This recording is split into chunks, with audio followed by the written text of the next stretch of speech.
There we go. Welcome to everybody to Game Pass Gumbo. This is actually a very special episode. Let me go ahead. I know it dropped off to two speakers, but we have somebody pretty groovy here today, and that is tada Jesse from Xbox Era. Absolutely solid guy. Um, Hit me up, or I posted out a tweet last minute. Of course, Token. He has some family obligations that recently came up, and he wasn't able to join us today. But Jesse, in his awesomeness, came out, sent me a tweet or a Discord message like, "Hey, I'm free," and yes, we decided to have him on. Jesse, how you doing today, bud? I'm doing pretty darn well. I'm one of those rare periods of the year, right? For the last, Jesus Christ, I can't even remember how long. I'm not really working on anything. Everything I've been doing is done. Got reviews and previews all in the can, and I'm just like, hey, if you need someone, I'm here. Yeah, and thank you so much, very much. We very much appreciate that. Yeah, we have Gold Shell here as well. Our other incorrigible, lovable host. How's it going? I'm probably much like both of you. I was in the early access crowd, so pretty excited to talk about our topic today. And Jesse, dude, quite a surprise. You saw my face when I popped TV Mux here, but welcome, man. It's been a pleasure. What was cool is Xbox Era allowed me to review. Was it Age of Empires 2 or was it? I don't remember. 4? I feel bad. We've done so many that on there, and I appreciate letting me. Oh, of course, get words out there about that. I do cover a lot of things, but not everything genre-wise. So it's always nice to get somebody who knows something a little better than I do. I believe it was Age of Empires 4 Anniversary Edition when it hit console, which also, by the way, has like many thousands of views. So thank you for doing that. Sweet. There we go. Well, yeah. So usually, Jesse, we start off with just kind of what we're playing.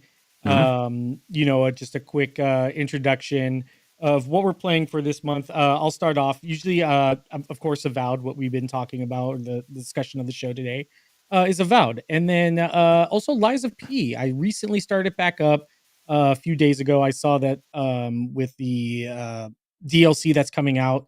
I never got to finish it, and it's such a great game, and I felt really bad about it. So I was like, you know what? I'm going to boot it back up. It's still on Game Pass. It's Play Anywhere, or at least on PC as well. So I booted it up on PC this time, and it just looks absolutely gorgeous. But those are the two big games I'm playing right now. Jesse, what are you playing? What you can talk about it. Things I can talk about. I just put out a review for PGA Tour 2K25.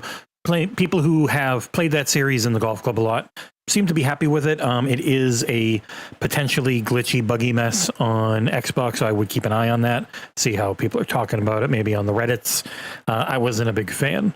The other thing I played Lies of P, which I did a stream of because I want to get ready for Overture, which we're supposed to see a new trailer of on Monday at the IGN ID at Xbox show. And the last thing, the main thing, we did a retro hangouts yesterday for patrons, much like Corkenstein over there. Get to watch if you're on the fan tier or above for Half-Life 2, one of the best games ever made. Boy, does that still hold up. Just incredible. It really is. I mean, I remember when Half-Life 2 came out, I was at EA at the time. So that had to be what, 2020 or 2003? I think it was 4. 4? Yeah. 2003, 2004. Yeah, and everybody was just going, crazy for it. And yeah, I mean, it set the modern FPS genre kind of to where it is at today. It's just one of those staples in the gaming industry. Gold, what are you playing this week? Or at least it's been about a month since we did our last podcast. What are you playing? I wanted to jump into the Half-Life thing because my mom actually lets me use her Steam account when I was playing Half-Life Alyx. My mom's a bigger Half-Life fan than I am, but it reminded me of that. Half-Life Alyx was crazy in VR. Still one of the best games. That's one of the best games ever made. It's Half-Life Alyx. Oh yeah, it's. I still need to finish it, but it was incredible. As far as what I've been playing, I mean, I already gushed about Visions of Mana. Absolutely adored that game. It was Square Enix at its peak. Been playing some Rivals. Going back into Overwatch. because the perk system that they put in Overwatch, where you have a tiered system and you basically buff and add stats to your already existing abilities, boy, that's changed the game. And I was curious because Rivals had done some really innovative stuff with team ups and stuff, and I was just thinking, how's Overwatch going to be able to overcome this? I think they may have found the winning sauce here. It's curious to see what we're going to see, but I've been having a lot of fun with Overwatch. Yeah, I like Marvel Rivals, but Overwatch I still think is a better like tactical and balanced game, because Marvel Rivals is just super crazy, over the fun, top stuff with big ass characters that you like seeing in this way. Whereas Overwatch, I think, is still as its own IP and its own thing, far superior technically. Yeah, it like when I saw like loot boxes were coming back, I was so excited. I know I might be the minority on that. No, you're not at all. People who played Overwatch 1 and then played Overwatch 2, you could get everything just by playing Overwatch. You could not do that with Overwatch 2. You had to spend money. You're getting both with Overwatch 2 now, because not only you're going towards your battle pass, the dailies, I've already unlocked 3 loot boxes just and it's anything from previous seasons. Like, so obviously that season you want to spend some money, you'll get this stuff. Otherwise, anything prior, you've got a chance of getting it just with loot box. Yeah, and it's just so awesome. It's so rewarding. Like, people forget, like, a lot of these multiplayer games, they're about, risk versus reward, time versus reward. Which is a big, big thing. And people want to have their time valued. And loot boxes were a great way. I think loot boxes got a very negative stigma because of the Battlefront 2, obviously, because it became paid to win. Mobile was really egregiously bad with loot boxes, where the actual chance of getting anything was super tiny, and you had to spend money to get them at all. Yeah, 100%. And they kind of got like a negative stereotype around them. And I mean, rightfully so. People came around to kind of stop it from becoming, I guess, a bigger evil. Well, Overwatch was one of the only places it was an okay system, because they would let you get anything. Yeah. And you could earn them constantly by playing. And that just wasn't the case in most games. 100%. Well, I'm glad it's back. We'll have to get you and me, Gold, and Jesse, whenever you're free, if you have time. Yeah, I would like to do a community night, and I think Overwatch would be a fun one. Got to figure it out. Especially now with its Game Pass perks and stuff like that.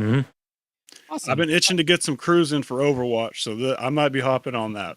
So, very nice. So yeah, let's get it. Let's just jump into the meat and bones, or meat and potatoes, of this conversation. Avowed. What an amazing, positive, just release that has come out. Jesse, your score for Avowed. 8.5, I believe it was. I was even higher. I was an 8.8. I didn't quite make it to the 9. Post launch, and it's always hard. Your scores are always what I'm playing before any of you play anything. So I end up playing very different versions of games quite often, and even by the time we had gotten through like the last 4 things I reviewed, they've been heavily patched right at launch. PGA Tour got a patch the day before that fixed a lot of the progression stuff, so I went back and I had to change up my review, because that was going to be a major point, which is like, it's going to take you 6 years to get to level 99. Now it'll take you, a couple months, because they vastly improved stuff. And with Avowed, my main issue was the gear progression. There just simply wasn't a way to level up enough gear around you to experiment, or to even just have 2 full loadouts most of the time. And they've gone back and they've heavily adjusted that and fixed it up. And so my score could be even higher, but that's always the thing. The words matter more, but it's really hard to read 3,300 words compared to looking at a single score. So I get it. Yeah, of course. I mean, that's kind of, I guess, the catch-22 of reviews and everything like that. Because I used to be a QA analyst. I used to work in the QA for EA. And there would be surprisingly how many times that we would have a day 0 patch, basically, is what it is. Day 0, day 1 patch, where it just vastly changes. Because when you usually do compliance, you're shipping, or you're sending it to your internal, but you're also sending it to the external, to Microsoft, Nintendo, Sony, whoever it may be, to test it. And once they pass it, it usually takes about like a week or 2. And then, but you're usually sending it a month beforehand, and a month in game development time is a lot of time, and a lot of things can change, and there's a lot of play tests happening, a lot of still QA is still pumping out, we're still Mhm. doing 16-hour days. So we find a lot of different things, and it's usually up to us to kind of report to the compliance, hey, we found this crash bug, we're going to put it in a day zero. And they're like, okay, as long as it's in a day zero, you can pass And a funny thing with compliance. that is, it's normally not balance stuff. So people are like, oh, they have all these people working QA all the time. He's like, yeah, but they don't want balance from that. They just want bugs and crashes and issues. Then they don't want to hear your balance takes. And so the balance stuff really does hit, especially in early access. And that's when you will see it. And it's like, oh, you had all these people testing. It's like, yeah, but you can't just take everyone's balance issues, because the game people, that is what they focus on. They're focusing on, we think this is how it goes. We need you guys to let us know if it works or not. Just in general, is it going to actually be something we can play? Because I just did a preview on something that can't say what it is, but like when you get preview builds, they are this won't explode when you play it. It's going to have all these issues. It's stuck at a low resolution. It doesn't have anti-aliasing. The South of Midnight one did not have VSync and stuff, so it was tearing all over the place. Like, yeah, we know that. It's just, we give you this list, and a lot of people don't read the list of all the issues it's having, and we need you to just know that we're working on fixing this. That doesn't mean give us a pass. Just you can mention they are working on it type of stuff. And Avowed's early access, I think, felt like that for some people because it was pretty long. And the main benefit of it literally was getting to play early. You also got you got a digital art book, you got a soundtrack, and you got some outfits. Most people probably don't even know how to change in the camp.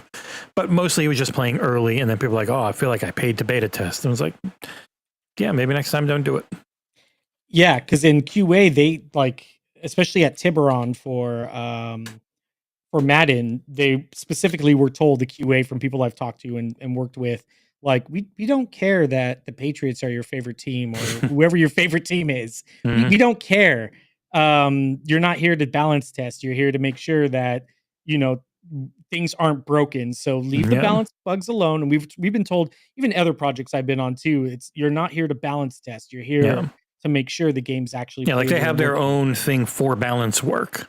This part is just, please make sure this actually doesn't explode every time you try and start a game. And if every time I do anything in the UI in PGA Tour, it freezes. Bring up a keyboard to type in a name for your My Player, take a screenshot, take a video, anything you do with the UI, the game is guaranteed to freeze. It's not the only thing that was making it freeze, but it was. And so I was constantly in contact with their PR because they're obviously trying to fix it as quick as they can.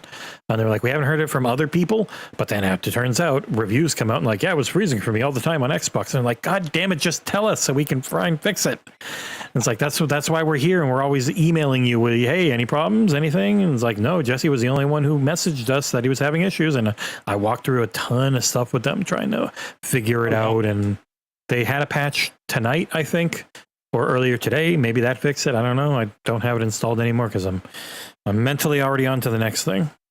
Yeah. And yeah, I mean, that's just what it is. We have that happen. Like when we were testing all the time, it's going from small scale where you have maybe 30, 40 people to 1 million.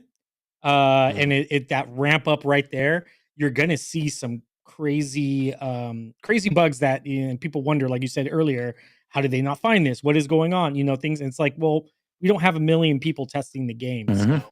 And that's one of the main things with Avowed when it hit early access. They instantly probably had hundreds of thousands of people to just say, hey, this gear progression's too rough.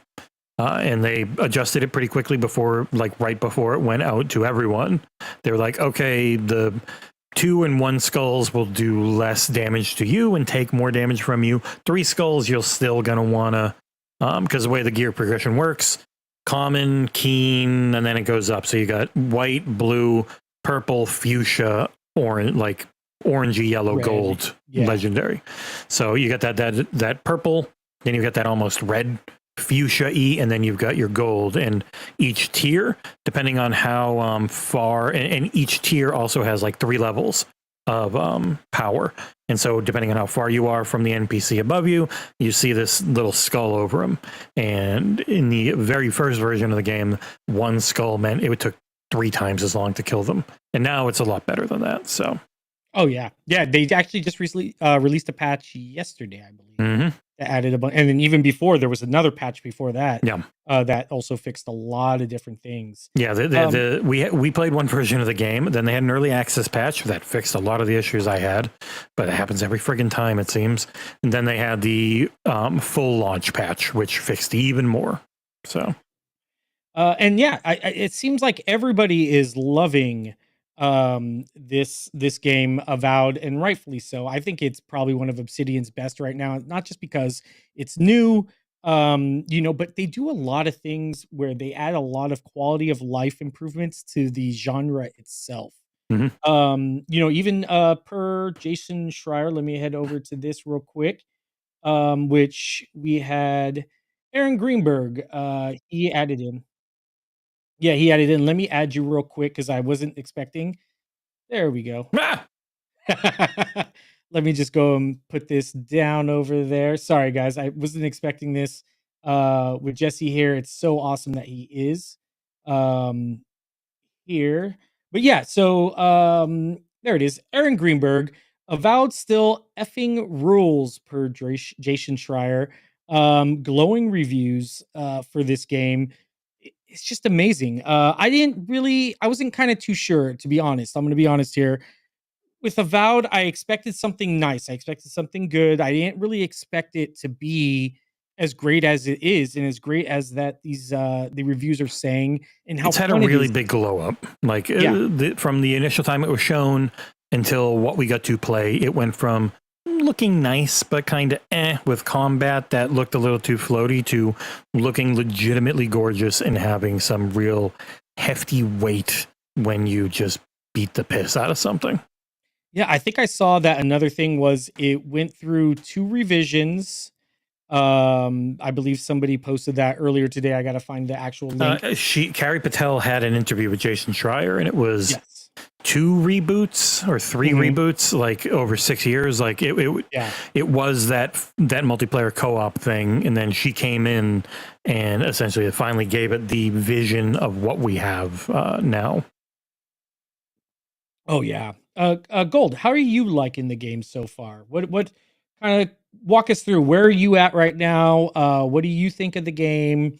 Just kind of give us your overall kind of thoughts. Well, when Avowed was first announced, you know, I was looking into what this world is, and I stumbled into Pillars of Eternity. I played it on the Xbox, and like I said on the previous podcast, I bought Deadfire full price, the second one, and then it went on Game Pass 2 months after. So, hey, you know what? I ain't mad. Whatever. I really enjoyed it. Pillars is a sequel, or Avowed is a sequel to Pillars of Eternity. Just straight up. It did not feel like. I know I'm seeing in the Obsidian Discord where a lot of people were expecting something more Bethesda, but as someone who really enjoyed the Pillars of Eternity games, this is a straight up sequel. And I'm not going to spoil it, but there was a lot of, I'll say it, Wotica, that goddess. She was teased very much so in the previous games, so they kind of built her up for this showdown. Pillar and Avowed actually explains the world of Aora better than the Pillars games did. The Animancy, the Audra. I had to look up guides and like Spell and Shield. That was a YouTuber that dealt with that lore. I had to look him up to figure out what's going on. Avowed streamlined all the story to make it a far more simple to follow, and it made it far more enjoyable. That being, the characters were hilarious. I found myself laughing every time Marius and Kai spoke. Uh, what was it? You were talking about the combat, Yeah. dude. At the end, when you do almost like a Doom Eternal level combo on some dude, it's so satisfying, man. The grenades, you can run this. You can run this like a first-person shooter. So my first run right now, I actually really had limited issues on early access. I no lifed it, but Yeah, my you already first finished it, right? yeah, I already finished my first run. I went the good guy route. But now my second run here, with all the patches coming out, it runs a lot better. So I'm going to go more the evil route and more fire. My first run was more melee ice. I'm going to go more ranged fire and evil route. It's an Obsidian game, so I'm probably going to go through at least 2 or 3 times. But yeah, it's the world's beautiful. It actually feels very vast considering it's a hub world. And if you look at the map, there's a lot of areas where there obviously somewhere is supposed to go. Like there's an sort of an ice tundra zone up in the top left, which looks like it would have been opened.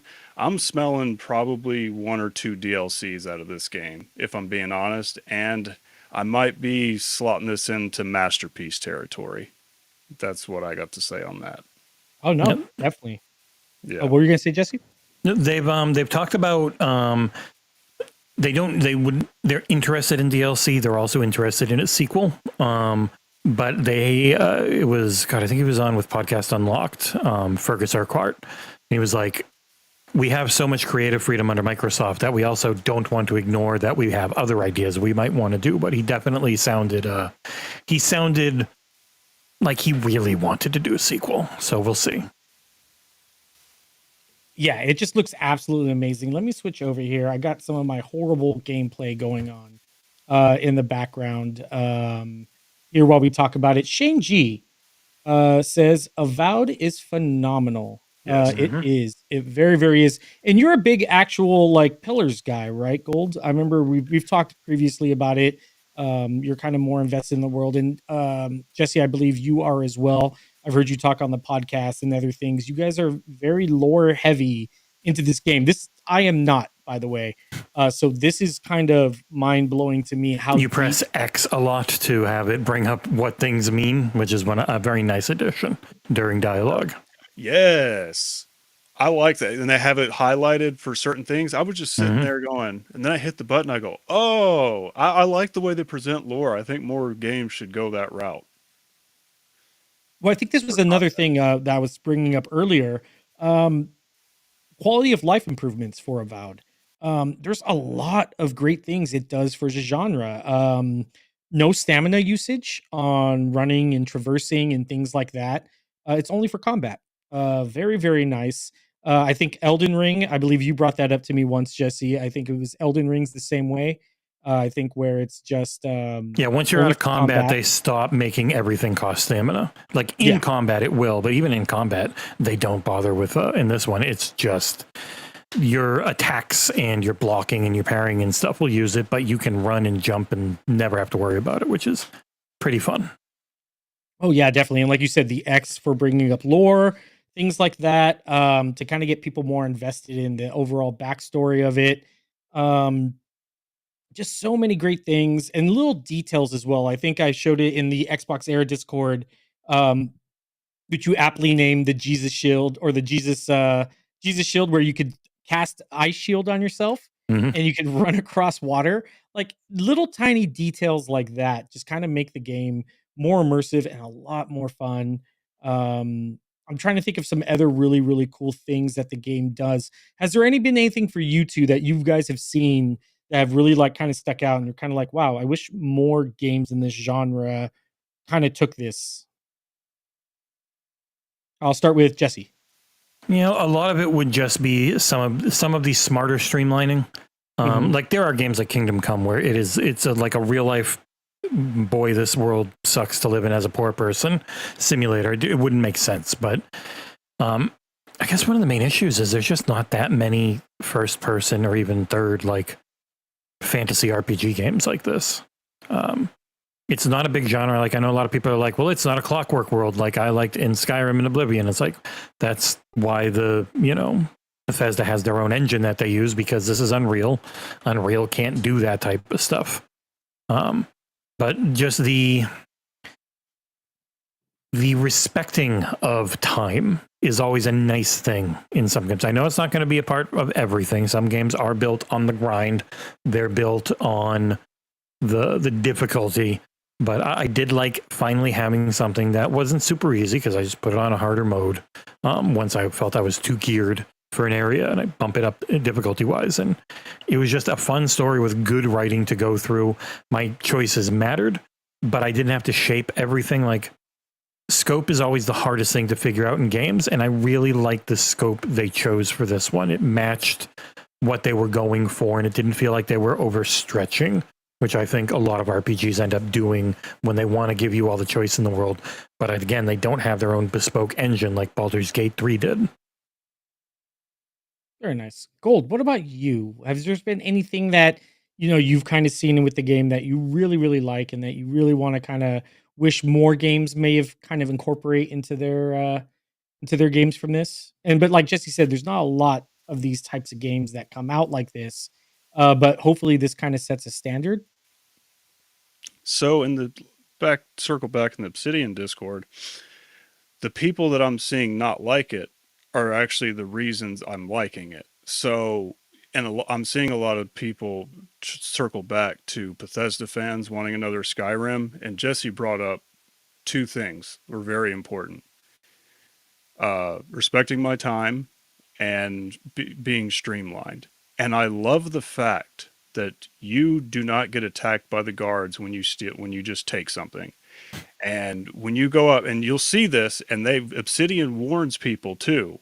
When you go up and you see the axe and you see the dead body and then the Adirian guard's just standing there, and you grab the axe and the guy goes, "Hey, what are you doing?" And the Adirian guard goes, "He's the envoy right hand of the emperor. Pay him no mind." And that pretty much set the stage that you're going to be able to do what you want. Mm-hmm. So I'm not sitting there worrying about if I grab something, then I'm going to get knifed by a guard. Just, there wasn't anything tedious or really uninteresting locations. It's every nook and cranny felt like it had something.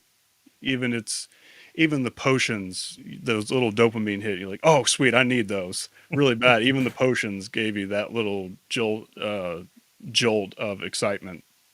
Very small, but it's that experience. It didn't go too hard. It just sort of gave you a real nice streamlined experience. Yeah, definitely. I think there's a lot here the game does very, very well that, like I said, we've been saying is that it kind of sets the motion and the standard for other games to kind of pull from this. And we've seen it. It's proofs in the pudding, as they say, that this is just a solid, solid title. Um, what would be some criticisms that you guys would have for the game? For me, actually, to go back, I think to kind of match it in and segue into criticisms, there have been a lot of people that have criticized the stealing aspect of it, that there's no stealing in this game. But like you said, I don't think, and this may be a fault of the game in a sense, that they don't kind of explain it, but they kind of, make it kind of obvious. You're the emperor's right hand here. You're not going to go against the emperor if he's like, I want to take this. Yoink. No one's going to be like, whoa, hey, hold on there, bud. You can't take that, because nobody wants the fear of the emperor, basically, against them. So I've seen criticisms of against that, but like you said, like we've been saying, it matches what the lore is. Besides anything like that, is there any criticisms you guys kind of wish they may have done better? Kind of things that you have seen, or maybe you want future kind of addressed in future patches, things like that. We'll start off with gold this time. As far as the base game itself, I would say the only issues I had with it are just kind of the standard ones you have with Unreal Engine 5. It's, from what I understand, it's a pretty beefy engine, and it takes a lot of resources, but overall, no, it's just, like I said, it's bordering on masterpiece territory for me. I have limited criticisms, and the stuff I do have issues with, I'm sure it's going to get patched up sooner rather than later. As far as I'd like to see, we're talking about what we'd like to see in the future with Avowed. Of course, yeah. Criticisms or things, yeah, you kind of wished were in the game now. Personally, I would like to see more interactions with the other gods. Maybe they are all trying to or grab claim to the living lands because of its resources. So maybe those spots that are clearly placeholders for new content, can explore new invasions into living lands. That's what I'd like to see, story-wise. All right. We have Shane G here again. Thank you guys for joining in here. The same people crying that Avowed is not Skyrim will be talking mad cheese on Elden Rolls 6. Sadly, Twitter and segment of YouTube is a negative grifter cesspool. I 100% agree with you on that. It just is what it is. Not everyone's going to be happy. Like I said, you don't get when you release something, you have a vision, you have an artist's kind of mindset on it, and you release it. And it may not be to everybody's liking. Like I said, do what makes you happy, and someone's not going to like it. Somebody's always going to hate you. So I get it. There are certain valid criticisms. Pong, from Mavin Pong on PM and the PM, had some very valid criticisms about the way that you progress kind of through and what's available for you right away and what isn't. Pong was kind of critical on the game. He didn't say it was bad or anything like that, but he did say, there were a few things, and I agreed with him on it. Jesse, for you, we could obviously go read the Xbox era review as well, which I will link in the chat momentarily. But is there anything now that you've been playing more and more that you kind of wish either that you kind of noticed now or that you wish maybe the game did a little bit better? Say one of the big things would end up being the way the gear system works overall. They've addressed it in some minor ways. I do. It's not always the most clear, I think, for people with the way the skull system works and all that. Once you know it, it's fine. A little bit, and UI is the hardest thing. That's why they're always so basic looking and utilitarian. Like they are just built to try and get information across as easy as possible, because it can be so hard for people to get things if you try and make it look all neat. Mm-hmm. A little bit better UI next time, and the ability to set a waypoint on the map would be neat. I wouldn't mind being able to do that. Because as is, otherwise you just got to kind of keep constantly jumping in and out to see if you're running or around the thing you're trying to find. The exploration was really good overall. Real good verticality and density, so that the maps, while not being enormous, they felt big and full of stuff. But if they are doing a sequel, with the way this goes, I think the amount of options around what can happen, it would be really hard if it takes place in the Living Lands again. So if they're going to be in a city, they got to figure out a way to have more NPCs around, because I know Unreal Engine 5 is a hog. Hopefully by then it'll be better, things will be stronger, because it'll be years from now, because Outer Worlds 2 is obviously their big focus. Mm-hmm. So I'm looking forward to seeing what the tech increases and advances they can get as I work with all the other Xbox studios that are so goddamn good, along with them in Unreal Engine. My biggest thing, the main city didn't have that many people in it. It wasn't bad. Like, it wasn't like no one. But I'd like to see better crowd density when it makes sense, and pings on maps and stuff that I can just then follow through. Because I know people lose their shit saying, oh, you're just following waypoints and fast traveling, and something like Starfield is like, that's most games. Like, you fast travel in this game, you fast travel in you fast travel in most games, because you go to somewhere the first time, and it's kind of boring to just walk all the way there every time again or whatever. So, and that's another thing for quality of life improvements on the fast travel system here, is how many there are and what it allows you to do in kind of the world. I think definitely saves some time, because, like I said, Shell said it best. It values your time, and with Avowed, I think that's one thing they definitely took to heart. Is it values the time, because this is a very like casual gamer friendly and accessible game, I would say. Mm-hmm. The way it does things, I've been unfortunately busy. Usually I can game maybe 4 to 5 hours a day.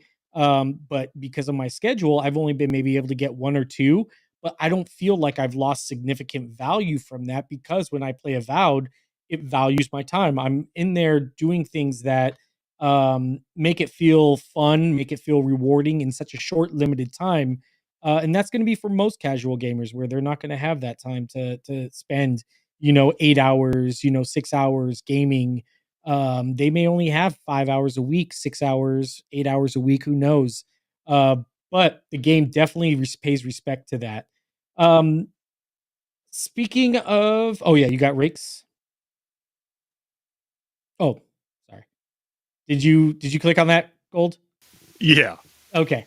I mean, we could mention it if you want. I mean, Rake's a valued member. He's been part of the Game Pass Gumbo crew for years now, since we started on the Windows Central Discord. But yeah, Rake's going to come back and join us. I did go ahead and post this for you guys, the Xbox era review. And just, my God, what a gorgeous looking review. I'm going to try and do something here on the fly. Like I said, we didn't plan to have Jesse here, but I'm gonna try and share my screen. Close all the hentai. Yes. I close all the stuff here. I'm just gonna post it just over our beautiful faces. Yeah, pre-drags work. So the way these work, if people are wondering, I had the code 13 days before embargo. I finished my first playthrough in a week, and had done another bit of a playthrough. Felt good to give my review. So I wrote it all up, set up the initial look, which just looks like our normal ones, got all the screenshots in, got the score in, and then pre-drag went in, and pre-drag spent a solid 5 days or so just making it absolutely gorgeous. He's done that with this one, Indiana Jones, Lies of P, and Starfield, I think, and Hellblade. So when we have the time, I always give him a lot of time. John gives him like a day or two. But yeah, when he's got the time, he makes these things look amazing. Wow.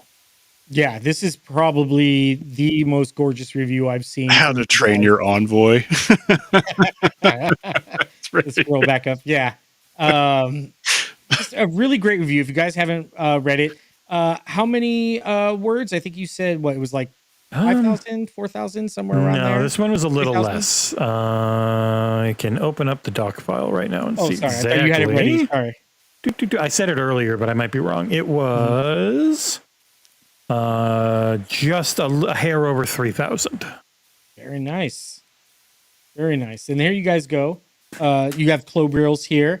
Yeah, he hit me up like 2 days before embargo. He hit me up. He's like, "Hey, you want me to? You have any interest in getting my points and stuff?" I was like, "Yeah, of course." So he gave it, and then he got it all over pre-drag, who made another on the fly. Just made this gorgeous little thing.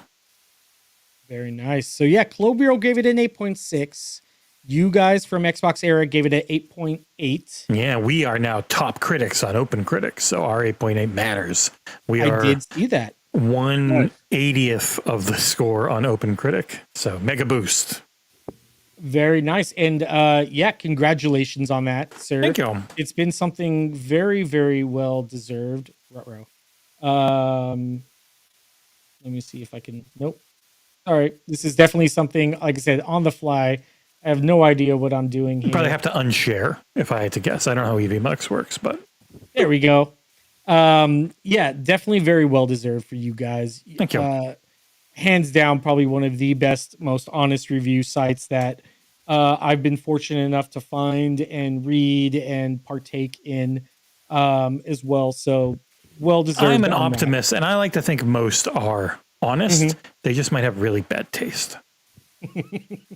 I mean, definitely. I mean, it, like I said, we've talked about this on the Discord, offline in a sense from this podcast era kind of world. But reviews are subjective. You can't sit there and, you've seen it all the time in your reviews and people criticizing, they need to be objective with reviews. Yeah, or this one's honest because it agrees with what they want to be the case. Like when the actual reality is, the review text is what should matter. And then when it comes in, does it match the score? Because it's not that, it's like sometimes there's a couple of Avowed reviews I read that were mostly positive and then gave it like a 7. It was like, oh, that really read higher than that. But hey, at the end of the day, all review scores are essentially pulled out of your butt at the end Like it's the last thing I do every time I'm doing a review. The last thing I do is set the score because I'm like, I hate it. First off, because it's what everyone pays attention to. Yeah. But Oh, yeah, definitely. it's been nice getting because like it doesn't mean a ton, but it's nice to get the recognition because we made it to Metacritic a while ago. I'm sure our weighting on Metacritic is super low because we're a small place, but OpenCritic doesn't do the weighting. Instead, if you're there, you are the same as everyone else that's also a top critic.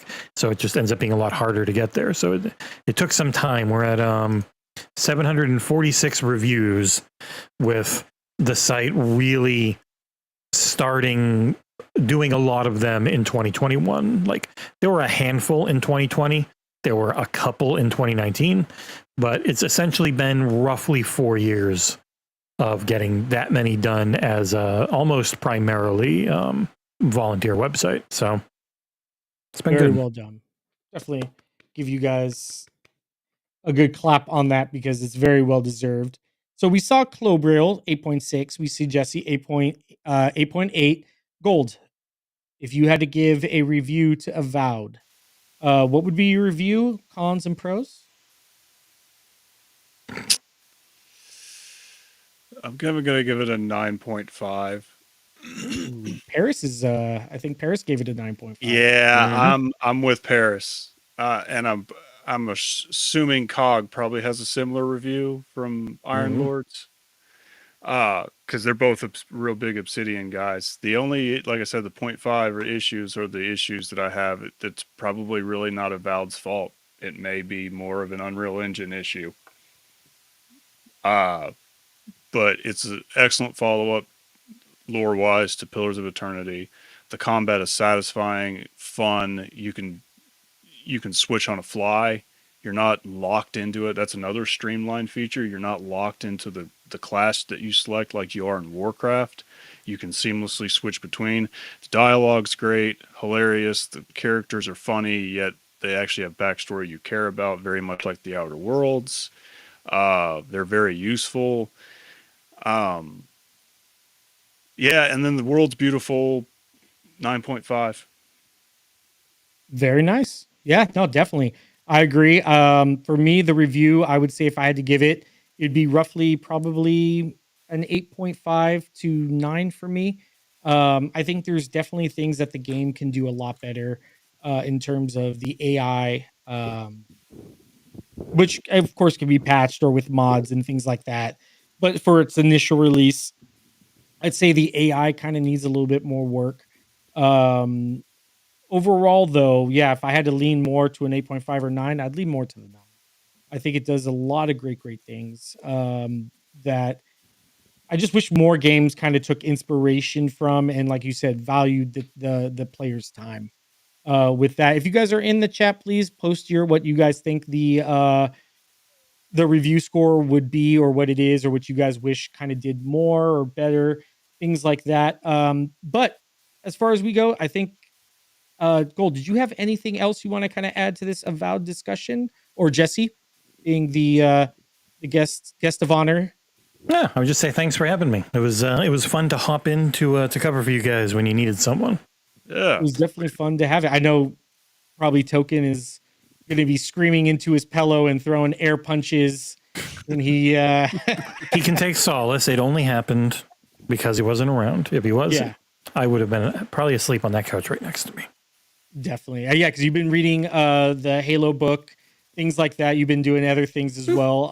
Yeah. I've been seeing. This is a direct prequel to Halo Infinite.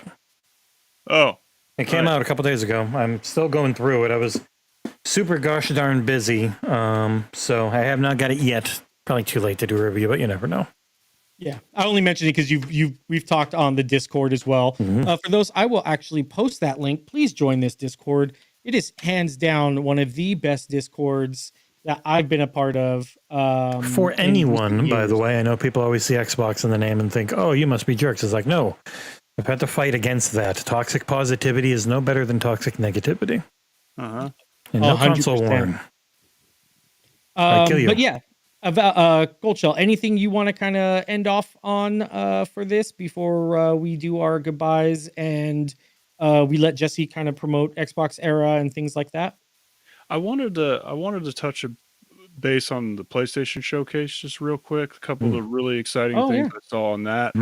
Um, just because we just like gaming here. I'm not trying to be a bot, so Oh, give definitely. PlayStation its flowers. But they showed that Digimon story, and now I've been going on a Digimon rabbit hole, rewatching Digimon Adventure. I actually got some Funko Pops, so that Bandai Namco might be getting $70 from me this year because it looks like Digimon Persona. So I'm pretty excited about that. And then, of course, that Sonic game, that new Sonic Mm-hmm. Racing looked really incredible.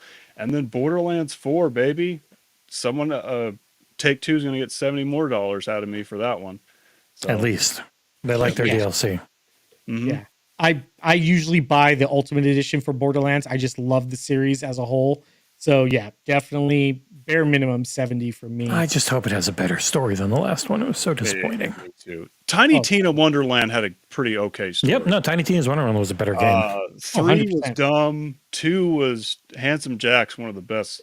Yeah, two Handsome Jack Yeah. carried 2 and it had some amazing DLC. Then 3's just the player characters and the overall enemies are just meh. So I'm really hoping 4 picks it back up again. 4 looks a little hardcore story wise. It looks like it might be going to like Borderlands 1 tone. I don't know. We'll see. It looks pretty sweet though. Oh, definitely. Yeah. I think there was a lot of great things shown at the State of Play. I was on Web Daves a couple of weeks back. And I actually really liked it. I think a lot of people think the State of Plays are going to be this amazing showcase-esque, E3 level kind of thing. And it's like, Yeah, they've got different names for a reason. They are a State of Play. They're not the showcase. yeah, And definitely. they show multiplats too, so Mhm. works for me. Oh yeah. Yeah. Yeah, they showed like 20 something things, and I think only 4 of them were exclusive. So it was just a pretty good show for everyone. Yeah. I think this is the first Digimon story that's coming to Xbox. Is what I think it's much like Persona was. This is actually sharing a lot of similarities for Persona, but I think Digimon Stories was only on the Nintendo platforms for a while there and creeped on the PlayStation. But I think this is the first Digimon story on Xbox. Oh, very nice. I didn't really realize. I'm not a big Digimon guy. I kind of grew up more in the Pokemon-esque, kind of things. But that's interesting to know. I never really knew. Is Digimon actually being? Oh, look at that. Yeah, Jesse is in the Living Lands right now. There you go. With the Halo Reach crew. Yeah, Oh, nice. yeah. Yeah. Is we got Digimon the actually Digimon- streaming on something, or where are you watching it at? Digimon Adventure is on Hulu. Really? And it's a reboot of the original series with all the original reboot. characters like Tai, Agumon, Gabumon, the whole 9 yards. The one us millennials grew up with, same original characters and way more hardcore story. So basically, what happens is instead of it's saving the digital world, Devamon actually launches a nuclear missile out of a sub and sends it to Tokyo, and they got to hack it down. So it's actually way more edgelord Digimon than it is, but they got a Digimon Comic-Con or whatever coming up, and they got a bunch of stuff I've coming. never watched any Digimon or Pokemon. Hate them both. But I do have Ninja Scroll. I can't show all of this because they still got the boobies on the cover, but they put out a 4K Blu-ray, so I was like, okay, yeah, I'll buy that. Well, 1080p Blu-ray. It's not made in 4K. But Speaking of that, Cork, how was your vacation in Japan? Did you want to touch on that real quick? Actually, yes, I can real quick. That was actually amazing. I can't believe Japan is a real place. Culture shock, huh, buddy? It's a When I very first huge got there, culture shock. because I lived there for 3 years, and I was sitting there going, "Cork ain't ready." No, I honestly can't believe that that's a real place because everybody's just insanely friendly. Just the mannerisms and the respect for everybody else besides yourself is just something that's just like it's weird. It's like an unspoken law there. Um, I felt like I was going to get in trouble if I didn't stand on the left side of the escalator in Tokyo and Kyoto. Um, And yeah, and then Osaka, it's different though. Surprisingly, you stand on the right side of the elevator. The reason being is in case you're late to your train, you have an avenue to go and run up those escalators without somebody kind of being in your way. Um, I did the Nintendo Museum. Oh, One of the best experiences. I they did didn't call the cops on you, did they? No, they did not call the cops on me this time. Um, for those that don't know or that have been privy to, and for Jesse, Gold tried to go to Nintendo and almost had the cops called. Mm. Cops called on him. I had to have my girlfriend at the time. I was like, "Hey, can you tell them I'm just a dumb foreigner and can't read? Make them back off. I just want to see Mario, man." So, This time, yeah, it was very. I got there. My time slot was for like 2:30. I got there like at 1:30, just to make sure. I wasn't sure how big the line was going to be or what the me. I work in the airline industry, so I'm better early than late. So I always show up super early. I got there really early. Everybody there was actually very friendly. There was actually people that had like English speaker like name tags, so they could talk to you, things like that. It was just amazing, just the whole atmosphere, the friendliness at there. I did some really cool stuff. So the second level is where you start off. You go upstairs and you do the second level. They didn't allow any pictures or video, unfortunately, because there's a lot of um sensitive material there, in the sense that they don't want a bunch of camera flashes and things like that, because some of this stuff is from like the 1950s, 1960s. Mm. So they don't want it to get warped, they don't want it to age out. So no video, no pictures, nothing like that. But it's this giant open space that has all these kind of like walls sectioned out, and they're all the history of like different Nintendo systems, Nintendo games, things like that that Nintendo has done throughout its like 50-year history. So there's a whole section dedicated to the Virtual Boy. There's a whole section dedicated to the 3DS. There's a whole section dedicated to the Wii U, to the Switch, the things like that. I was kind of hoping they had their Switch 2 section set up, but nope, that's not probably until April. But yeah, it was very cool. And then on the one side, they have all the games to show and things, and like peripherals and things like that on the front. But when you go onto the back side of the wall, it has like sales numbers, has fun development facts, Mm. things about the games, the peripherals, things like that. It was very, very informative, really cool to kind of see it. And then on the actual like back end of the walls, they had like their earlier stuff. So like they had this whole grabbing game, this toy that they had, where it was like this grabbing thing where you could like reach out and grab something and pull it back. They had like these early like rifles with like these little like lasers that you can shoot on little things. It was kind of that kind of thing. Downstairs is where like the meat and potatoes of this thing is. And that's where you have the giant controllers. Like the N64, the Super NES, the Famicom, things like that, and you could play there.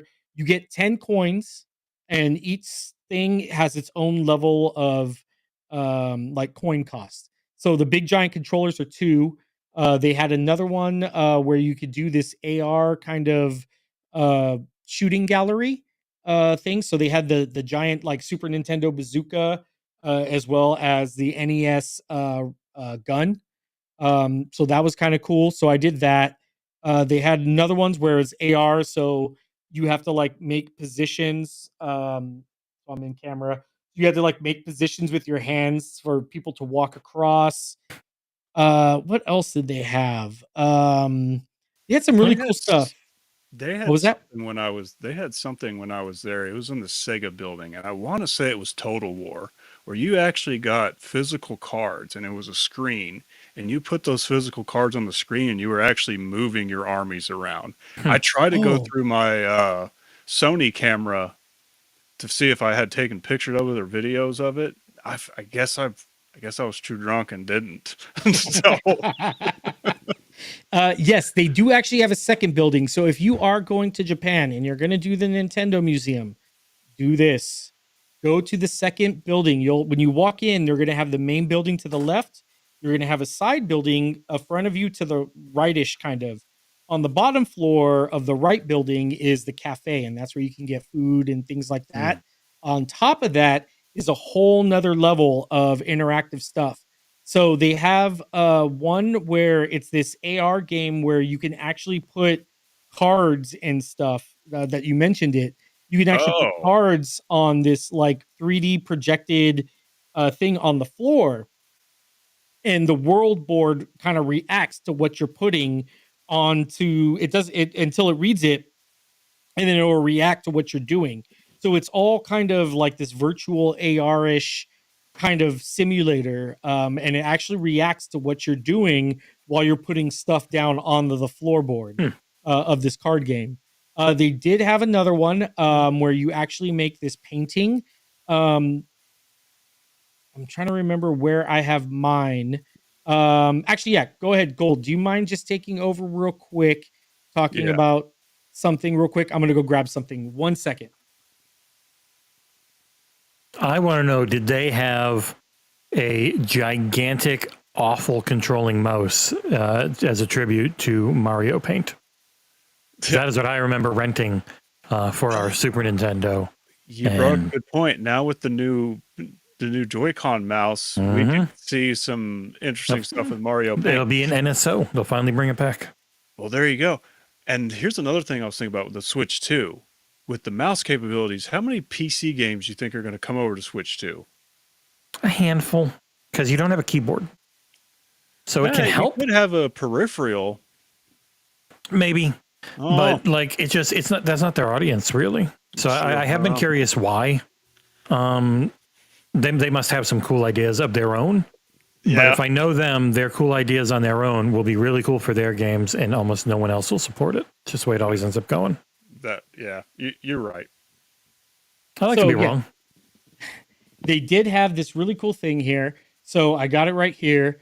This Nintendo Museum. And then I can't remember exactly the name of it, but you make these paintings based off of your, like, a month. So you can actually paint and do like these really cool things that they got. This is the month of the things popping out right now. I can't remember I think this was July I did. But yeah, that was another thing, but you have to sign up. You have to make the time for it, or else, because when you get there, it might be low. And then they do have the Nintendo store where I got this bad boy. Oh, there you go. The hell did you get that home? I didn't think about it at the time, but this took a lot of like people's elbow rock dropping into my luggage to get it to fit. But this definitely was not easy to get home. But yeah, you had a whole plushie. Oh, nice! Look at that. But they have my ship, so they put it on my ship's crest on a Torii gate. I got this at the base. Yeah, I love this thing. I'm actually in the process of actually refinishing it with a different stain, but yeah. I have too many dorky things back here to show off.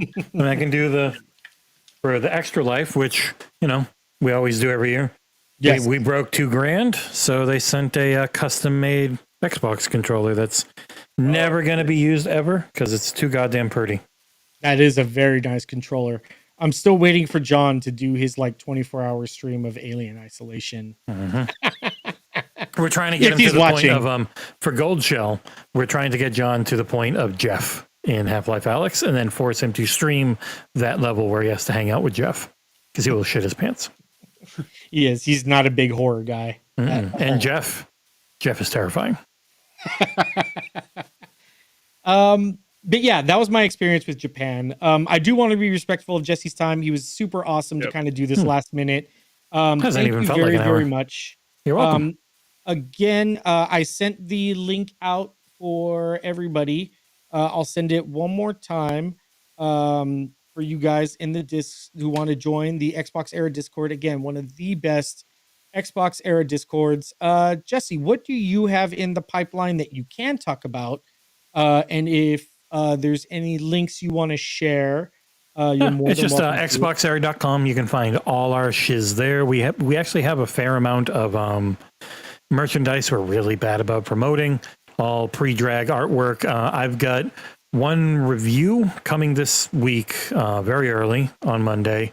Then we'll be live co-streaming both the Annapurna Interactive Showcase and the ID at Xbox show around starting a little before noon Eastern on Monday. Outside of that, I've got a few days of nothing but reading and maybe doing some streams. So just keep an eye out on the Xbox Era socials, and if you're on that Discord, you'll know. All right, very nice. And then that's pretty much it. That does it for us. As always, guys, follow us. We have all of our links. I'll be updating the links down below to include Jesse's links and things of that nature. In the meantime, let me just put the Xbox Era Discord or the Xbox Era Twitter as well. Yes, I still call it Twitter because I refuse to call it You X. should never call anything else. And then, thanks to everybody for coming by. We really appreciate it. Check us out. We do have a green tea matcha funnel cake that Gold Shell made. Please check out the link to that. Other than that, guys, this has been a great, great show. Once again, thank you to Jesse for jumping in. Yes, Gold huge Shell thank you, for being awesome. We do miss you, Token, when you wake up and watch this with your family. Yeah. Anything you want to leave off, Gold?